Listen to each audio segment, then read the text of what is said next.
¿Por qué alguien engañaría precisamente a quien más aprecia? ¿Cómo es concebible herir a quien, en teoría, debería ser un refugio?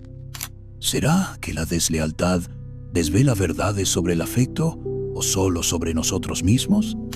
Lo que hacemos a los demás, nos lo hacemos primero a nosotros mismos.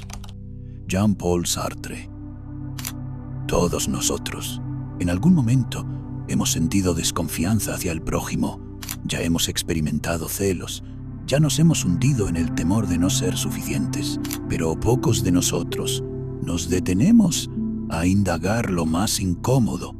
¿Y si algún día somos nosotros el traidor? Quizás tú fuiste engañado. Quizás aún intentas descifrar ese silencio abrupto, esa alteración en la mirada, ese «está todo bien» que jamás te convenció.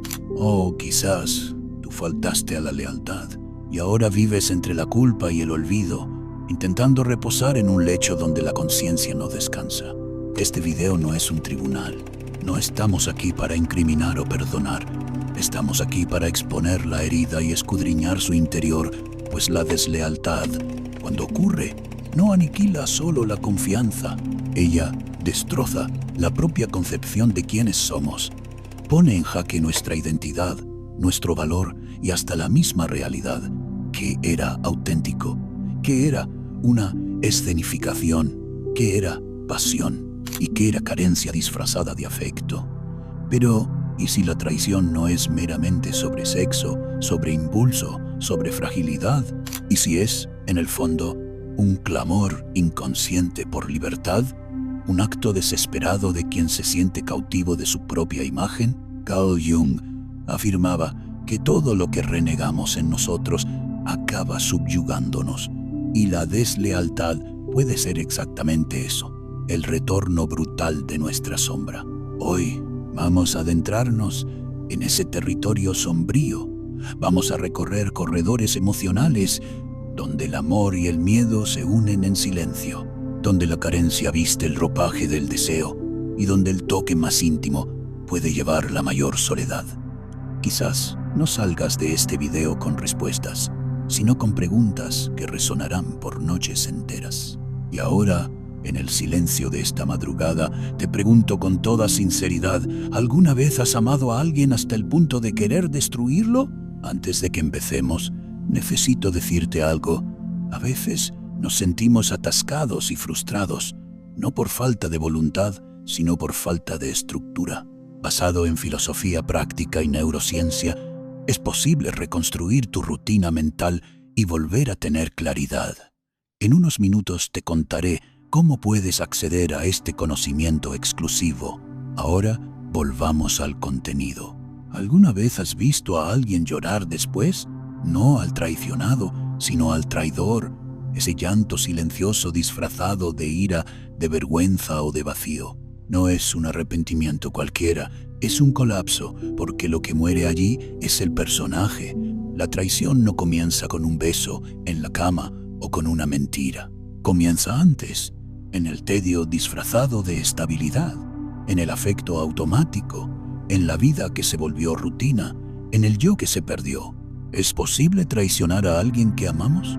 Sí, porque el amor, el verdadero, nunca nos exime de la contradicción humana, y dentro de nosotros habita un niño carente, un adulto frustrado y un monstruo silencioso que solo quiere escapar de su propia prisión emocional.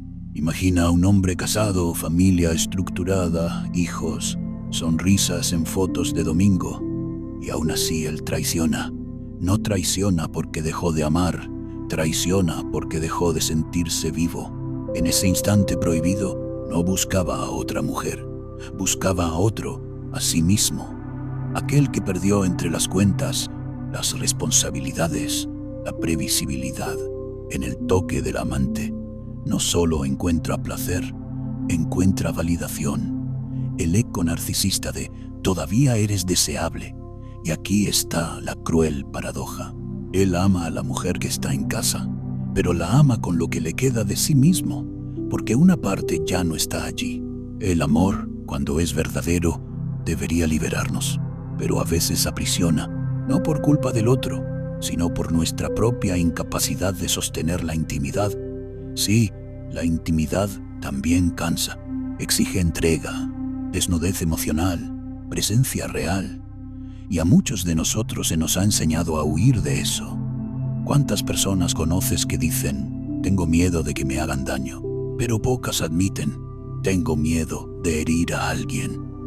El traidor rara vez es un villano.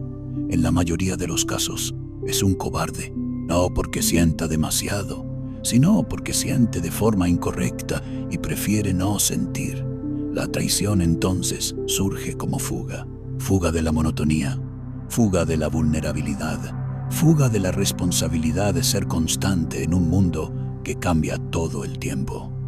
Es fácil decir que quien traiciona no ama, pero esa es una respuesta demasiado simplista para un dilema tan profundo. ¿La verdad? Quizás el traidor ama, pero no sabe cómo amar sin anularse, y termina intentando preservarse a sí mismo, destruyendo a quien tiene al lado. Existe una frase de Nietzsche que resume este dilema. El amor es el estado en el cual el hombre ve las cosas más como no son que como son. Es decir, no amamos al otro, sino la idea del otro.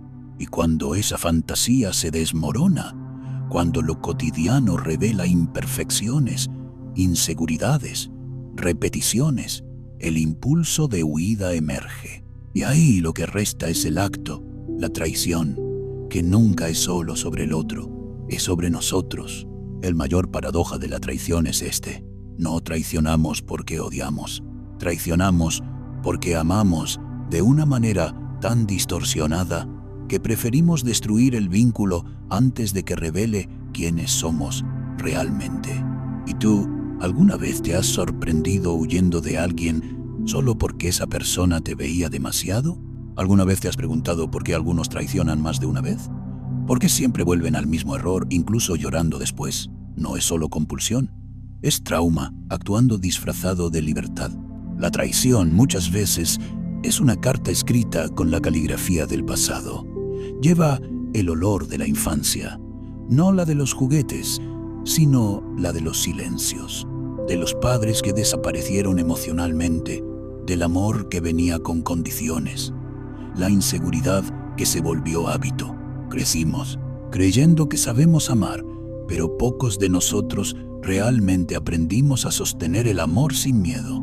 Y el miedo, ese es uno de los principales combustibles de la traición. Miedo a ser rechazado, miedo a no ser suficiente, miedo a ser engullido por una relación donde ya no sabemos dónde terminamos nosotros y dónde empieza el otro. El psicólogo John Bowlby llamó a esto estilo de apego, y tenía razón. Quien tiene un apego ansioso, por ejemplo, puede traicionar antes de ser traicionado, como si dijera, me abandono antes de que tú me abandones. En cambio, el apego evitativo, prefiere huir del afecto cuando se vuelve profundo. Ama en la superficie, pero cuando el otro se acerca demasiado, sabotea. Y una de las formas más eficaces de sabotear es traicionar. La traición entonces se convierte en un mecanismo de defensa, una armadura frágil hecha de impulsos, mentiras y besos que no significan nada o lo significan todo.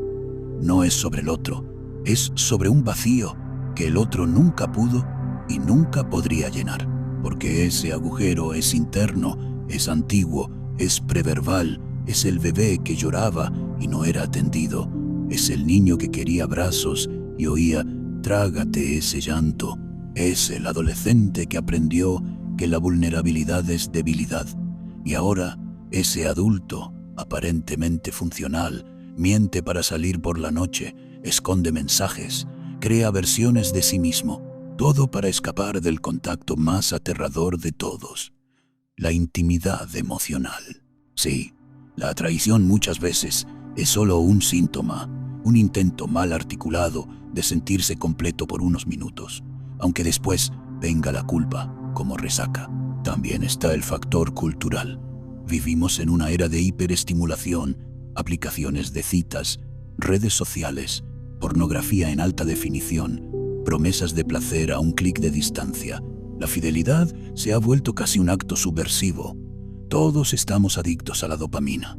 La repetición cansa, la novedad excita, el deseo se ha vuelto entretenimiento. Pero la traición no es solo sobre la carne, es sobre todo sobre la identidad. Imagina a una mujer que siempre fue la buena, hija ejemplar, compañera leal, profesional impecable, pero un día ella traiciona y en el toque del otro no solo encuentra sexo, encuentra libertad, porque a veces lo que traicionamos no es la pareja, es la persona, la máscara que cansa, la versión domesticada de nosotros mismos. Y lo más trágico, muchas de estas personas no quieren destruir la relación, quieren solo destruir el papel que fueron obligadas a representar dentro de ella. La traición es, en ciertos casos, una forma inconsciente de suicidio identitario. Es el grito silencioso de quien está harto de sí mismo. Como escribió Cioran, el hombre es una herida que sangra en silencio, y en silencio muchos traicionan. Pero hay que decirlo, nada de esto justifica. Explica, sí, pero no redime, porque el impacto que la traición causa en el otro es devastador, y hablaremos de eso en el próximo capítulo. Por ahora, comprende. La herida que lleva a la traición rara vez es reciente, fue abierta mucho antes del adulterio, y traicionar es, para muchos, un intento confuso de cerrar esa herida abriendo otra, pero hay un camino mejor. Y comienza cuando dejamos de buscar en el cuerpo del otro el alivio para un dolor que es del alma. Ahora dime, ¿reconoces alguna de estas heridas en ti? O peor, ¿en alguien que te hirió? Antes de continuar, ¿sabías que existe algo más peligroso que el fracaso? Es el estancamiento silencioso, esa sensación de estar siempre ocupado pero nunca en paz, siempre buscando, pero sin claridad de a dónde quieres llegar. Esto sucede porque mucha gente intenta cambiar lo externo sin reconstruir la base mental que lo sustenta todo.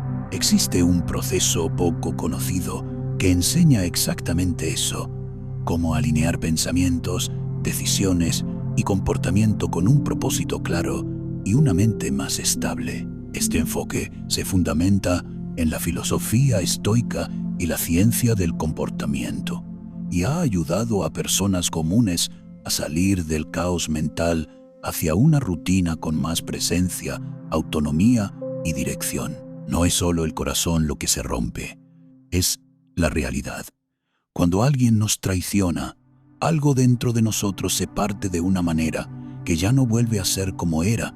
No importa cuántas veces digan, fue un error, no significa nada, o todavía te amo. Lo que muere no es solo el vínculo, es la sensación de estar seguro en el mundo. La traición mata la confianza y con ella mata la paz.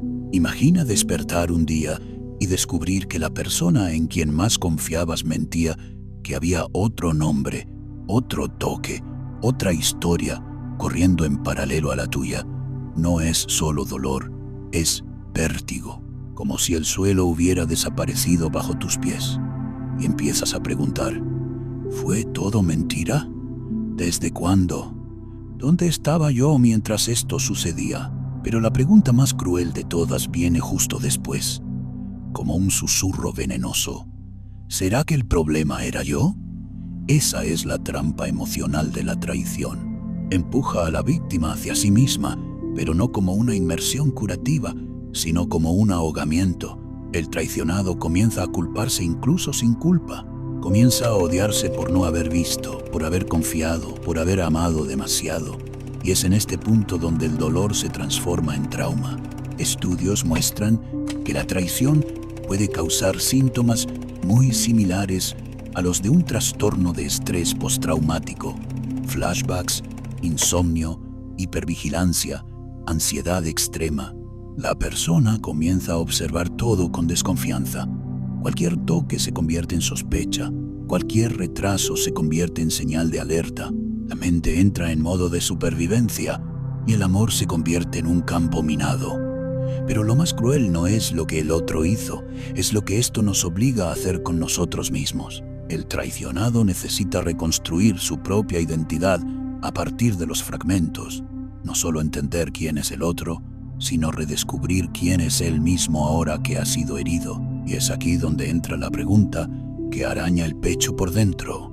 Si él o ella me traicionó, es porque yo no fui suficiente. Esta pregunta destruye porque mezcla autoestima con abandono, mezcla amor con desempeño y nos lleva a intentar competir con una sombra que nunca alcanzaremos. Pero la verdad, aunque difícil de aceptar, es esta.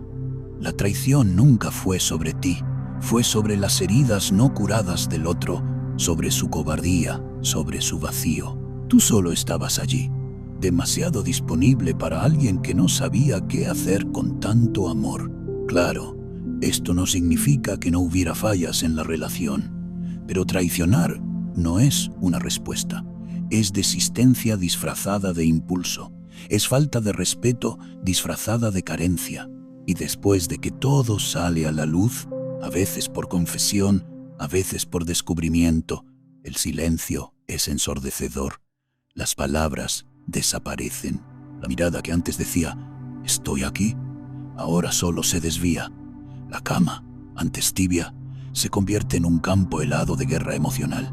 El traidor muchas veces intenta compensar, se vuelve más atento, promete que va a cambiar, jura que todavía ama, pero el amor, cuando es atravesado por la traición, necesita más que promesas. Necesita verdad, trabajo, tiempo y, sobre todo, coraje de ambos. La verdad es que muchas relaciones no terminan a gritos, terminan en el silencio, en el distanciamiento invisible, en la pérdida de inocencia, en la ausencia de fe en el otro. E incluso cuando intentan continuar, algo se ha perdido. La ligereza, la confianza, la mirada que decía, te conozco, ahora carga duda. El toque que antes curaba, ahora desencadena recuerdos. Pero no siempre es el fin. Para algunos es el recomienzo, no un retorno a lo que era, porque eso ya no existe, sino una oportunidad de crear algo nuevo con más madurez, más transparencia y menos idealizaciones. Sin embargo, para que esto suceda, el traidor necesita dejar de justificar y el traicionado necesita dejar de sangrar en silencio. Ambos necesitan hablar, llorar, reconocer, desenterrar los fantasmas y, sobre todo, decidir, no por impulso, sino por conciencia, si quieren de hecho recomenzar o simplemente no saben cómo decir adiós. Porque a veces la relación sobrevive, pero a costa de dos personas amputadas, viviendo por miedo, fingiendo estabilidad, matando día tras día lo que aún queda de amor verdadero. Y entonces surge otra pregunta, más profunda, más necesaria. ¿Quieres salvar la relación o simplemente no quieres lidiar con el duelo de perderla? Después de la traición viene el espejo. No está en el baño ni en el dormitorio, está dentro. La traición, en el fondo, es una implosión de la identidad, tanto para quien fue traicionado como para quien traicionó, porque nadie sale igual, nadie sale limpio. La persona traicionada se mira a sí misma y no se reconoce. Antes había una imagen, soy alguien digno de amor. Después queda el eco, fui engañado, fui rechazado, fui sustituido. El amor propio queda en ruinas. La autoestima se deshace como papel bajo la lluvia y empiezas a construir versiones de ti mismo basadas en el dolor, no en el deseo. ¿Y el traidor? El traidor también sangra, pero su herida es más silenciosa, más venenosa, porque mientras el traicionado sufre el abandono, el traidor sufre con el espejo. Ese momento en que se da cuenta, me convertí exactamente en aquello que juré nunca ser. Y aquí está el punto de ruptura o de transformación, porque hay traiciones que matan, pero hay otras que exponen, rasgando la carne emocional. Revelan las partes que nunca fueron tocadas, los dolores que fueron escondidos incluso de uno mismo. Imagina ese espejo no como algo que acusa, sino como algo que revela. Te ves allí, con tus miedos, tus máscaras, tus repeticiones infantiles disfrazadas de lecciones adultas. Te das cuenta de que traicionaste no porque faltara amor, sino porque faltaba coraje. coraje para ser transparente, para admitir tu carencia, para aceptar tu vulnerabilidad. Es en ese momento cuando comienza el verdadero trabajo. Porque la traición puede ser el fin de una relación, pero puede ser el inicio de un encuentro con quien siempre evitaste, tú mismo. La mayoría huye, intenta olvidar, sustituye, corre hacia la próxima persona, hacia el próximo placer, hacia la próxima distracción, pero el espejo sigue allí, quieto, esperando, y si eres lo suficientemente valiente, te sentarás frente a él y preguntarás: ¿quién era yo antes de todo esto? ¿Quién fui en el momento de la traición? ¿Y en quién puedo convertirme ahora que no puedo seguir fingiendo? Algunas parejas recomienzan, pero no volviendo a ser quienes eran, entierran una relación antigua, lloran, se perdonan, se deconstruyen y luego se eligen de nuevo. No por dependencia, sino por conciencia. No por miedo a la soledad, sino por un deseo real de reconstrucción. Pero no todos permanecen juntos, y eso no es un fracaso. A veces, la traición no destruye el amor, simplemente revela que el amor ya había muerto hace tiempo y nadie tuvo el coraje de enterrarlo. Y a veces, quien sobrevive no es la pareja, es el individuo, la mujer traicionada que, en lugar de culparse, aprende a verse a sí misma, el hombre que se equivocó, pero no repite, que enfrenta sus fantasmas, que llora por primera vez sin esconderse. Estas historias rara vez se convierten en películas, pero son las más reales, las más humanas, porque la verdad es que la traición es una puerta. Para algunos lleva directamente al abismo, para otros lleva a un nuevo suelo, más firme, más verdadero. El filósofo Kierkegaard decía: la vida solo puede ser comprendida mirando hacia atrás, pero solo puede ser vivida mirando hacia adelante. Entonces, quizás sea eso, mirar hacia atrás, ver el daño, el dolor, la mentira, la destrucción, pero luego dar un paso, incluso temblando, incluso con miedo, incluso solo. Porque la única manera de no ser definido por la traición es usarla como espejo, no como sentencia. ¿Y tú, ahora que todo se ha derrumbado, vas a seguir intentando arreglar los escombros o finalmente construir algo que sea verdad? La deslealtad no representa solo el fin de un vínculo afectivo. Frecuentemente señala el comienzo de una confrontación franca con la realidad. Y ese enfrentamiento no ocurre con otra persona. Sucede en la penumbra, cuando la soledad impera, desprovisto de pretextos, sin disimulos, frente al reflejo que no miente. Si sufriste un engaño, quizás persista el rencor de no haber sido el preferido, de haber sido descartado por alguien a quien dedicaste profundo afecto. Sin embargo, comprende, el error ajeno no determina tu valía.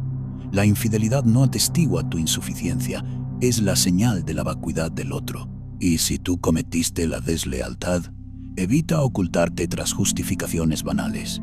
No te escudes con «fue un incidente aislado, no significó nada». Estaba confuso, porque la angustia que provocaste y que quizás también sientas exige más que negación, clama por renovación. Hay un episodio que jamás le conté a nadie. Tenía 24 años cuando descubrí que alguien a quien amaba intensamente me había engañado. Ella me miró a los ojos y afirmó que había sido un desliz. Pero en ese instante, lo que más me hirió no fue el beso con el tercero, fue el hecho de que ella ya no era la persona que yo conocía. O quizás nunca lo había sido. Esa noche me senté en el suelo del sombrío cuarto y lloré como un niño, no por el fin de la relación, sino por constatar cuánto me había descuidado a mí mismo para ser amado por alguien que, en el fondo, desconocía incluso el amor propio. Y allí, en el mutismo, algo germinó. El dolor me impulsó a ser honesto conmigo, con los demás y con mi propia sombra. Desde entonces, asimilé algo que, quizás, nadie te ha transmitido aún. La deslealtad puede destruirte, pero también puede despertarte, no para confiar en cualquiera, sino para, por fin, depositar confianza en ti mismo. Si has llegado hasta este punto, te agradezco sinceramente tu audacia al escuchar este amanecer íntimo entre lucidez y desvarío, por confrontar interrogantes que muchos evitan, por aceptar que ciertas heridas no se curan con el tiempo, sino con la franqueza. Quizás este material no haya ofrecido respuestas, pero si sembró el silencio en tu interior, ese silencio fecundo que precede a una transformación, entonces ya valió la pena. Si no haces clic en me gusta en este video, el algoritmo asumirá que eres emocionalmente resuelto y nadie aspira a parecer tan evolucionado, ¿verdad? Dale a me gusta, comparte lo que resonó en ti y suscríbete, porque este canal demuestra que aún hay espacio en el mundo para conversaciones que duelen, pero que sanan. Y estos 2 videos adyacentes son portales. Uno de ellos puede tocar exactamente aquello que aún intentas disimular de ti mismo, pero no te diré cuál. Elige con sabiduría, o simplemente déjate llevar por lo que sientes en este momento. Quizás sea una señal de tu subconsciente guiándote.